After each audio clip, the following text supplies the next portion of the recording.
G'day guys, Scott Wagstaff, General Manager here at Carbrook Golf Club. Usually a lovely, beautiful green Carbrook Golf Club, currently covered in brown, smelly silt. We're just recovering from the biggest flood event that our club's ever faced.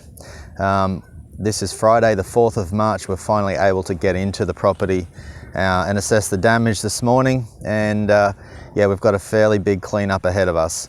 I'll just overlay some of the footage to give you a feel of where we're at the moment in terms of what the golf course currently looks like. But as you can see, there's lots and lots of muddy, silty mess that's left after this. The floodwaters have sort of receded. They haven't receded fully yet. There's still water in certain parts of the golf course, but at least you get a bit of an idea of where we're at.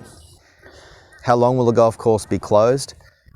It's likely that the golf course will be closed for the entirety of March, so we don't really know exactly at this point. It's going to be based on weather conditions and growth, but we'll keep you updated as March unfolds and give you an idea of where we're at. It could reopen in various stages too, may not be the 18 holes at once, depending on how we recover. Did the clubhouse go under? Well, fortunately, even though we've never thought the clubhouse would ever be threatened by floodwater, it didn't go under this time, but it did get very, very close, as you may have seen some of the footage at the peak of the flood.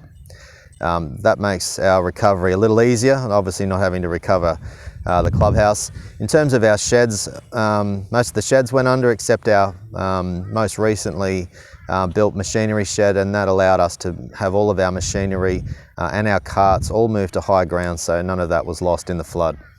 How can you help as a member or someone interested in providing help? And we're very thankful. We've already received lots and lots of messages asking how can people help.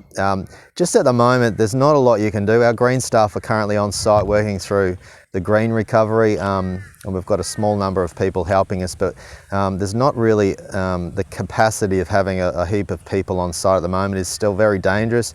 Most of the golf course you can't actually access. You're accessing it on foot at best. It's very slippery. For those of you who've experienced the flood, you'll understand how slippery the silt can be, and we don't want to see people falling over and injuring themselves. So we're going to play this day by day, and as the next few days unfold, we'll coordinate some working bees. That'll be done via your normal booking sheets, which is just like booking in for a game of golf. We'll have information on the working bee, the start time, and you can book in if you're willing to help, just like you would for a normal game of golf, and we'll coordinate those working bees really well like we did in 2017.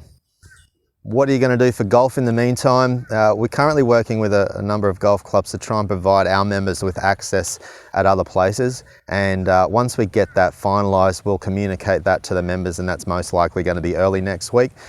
So at least you'll be able to have a game of golf, and we're very thankful for the clubs that are going to support us through this period. There's obviously a heap of golf clubs affected in our area, and our thoughts go out to them as well, and hopefully you know, the industry as a whole can get together and help all of the clubs that are struggling through this next month or so as we recover. So what to expect for the next month or so? So if you've ever been through a flood like this, you'll understand that there is a smell that the silt has about it. It's not a very pleasant smell. So we've basically got a month of our team working in muddy, smelly, silty environments. They've put a heart and soul into creating a beautiful golf course, and they're going to turn up for the next month and basically splash around in mud and try and recover this golf course to a state that we're sort of familiar with. So that's going to take its toll on our team, take its toll on our members who can't come and enjoy their beautiful facility. So hopefully in previous experiences, our club spirit has been amazing, and hopefully it will be again, and we'll all get through this together and we'll be stronger. So it's going to be a challenge, and anything you can do to help us, even if it's just a compliment to our staff or our volunteers that are doing an amazing job, be greatly appreciated. So we will be back. We will be strong again. Our golf course will be better than it's been in the past, and our members will again be able to come and enjoy Carbrook Golf Club for what it is. In the meantime though, it's going to require some patience. It's going to be a challenge. There's going to be some tough days ahead, but we'll be there and we'll get through this, and hopefully we get to see you very soon and be back to a beautiful green golf course in April sometime. Take care. We're just at the fourth tee, just to give you some idea of the height. This is Angus standing just near the sand bin here at the back of the fourth tee. You can see that he's about 6 foot tall, so that water level was probably 2 feet above his head.